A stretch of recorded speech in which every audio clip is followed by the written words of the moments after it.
everyone, it's Linda Esposito, and today I am talking about sleep. I realize I've done over 120 YouTube videos and I really haven't talked about sleep, and it's so important. I know from working with clients that many of us, especially women, have trouble falling asleep and then staying asleep.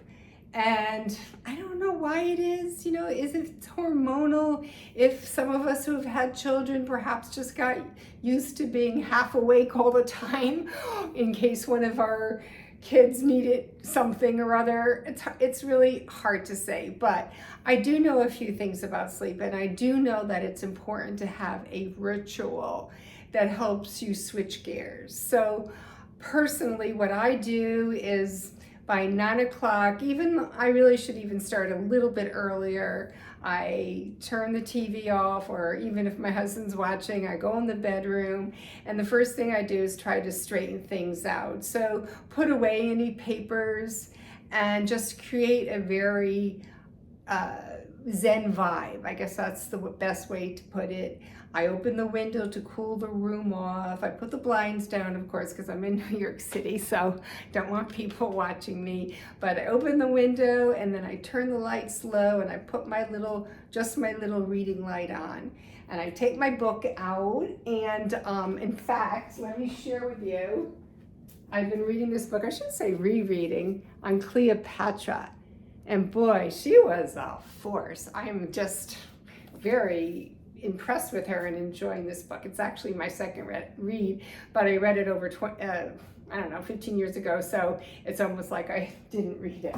But that's part of my ritual, to read a little bit before I go to sleep. But I go in the bathroom, take my makeup off, do my little beauty stuff, and I try to take my supplements earlier in the day. And Dr. Hewitt, who used to be head of infectious disease at National Jewish, makes a point that it's not, if we're trying to control reflux, it's not just about not eating 3 hours before we go to bed, or 2 hours, or whatever it is you do, or whatever it is your doctor suggests, but it's also about trying not to drink before we go to bed. So trying not to take our supplements at night, unless there are medications we have to take at night. Obviously, then, that needs to happen, but whenever possible, with a sip of water, unless otherwise indicated. So I get all that done, and then I usually give myself a little massage with some lotion, and get rid of the dry skin, and get in bed and read a little bit. But sometimes, if it's been a really busy day, I will do some energy work that's called Jinshin. It's a Japanese practice. Sometimes, it's just not enough, and I'm not feeling in the right zone.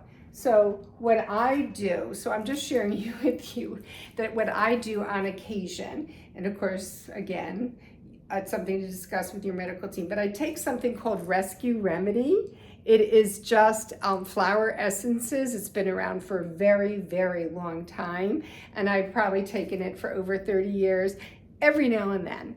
And another thing that I sometimes will take is a homeopathic remedy. I don't know if you're familiar with these little vials. They're very popular abroad, but this one is Chamomilla 30C.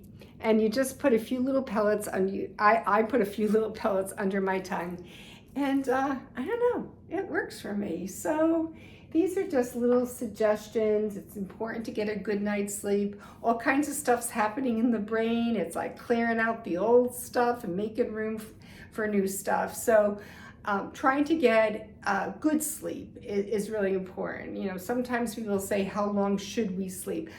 I've heard there's really no should.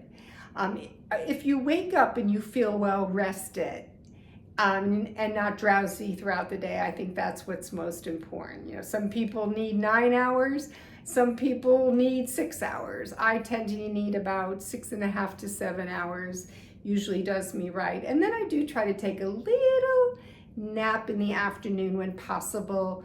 I have a period, I call it my mandatory rest period, around 3 o'clock, where I will read a little bit, and then perhaps doze off for 20 minutes or so. So do prioritize good sleep, create a ritual that works well for you. And I hope this was helpful. Please subscribe to my YouTube channel and please like this video. Okay, take care. Bye-bye.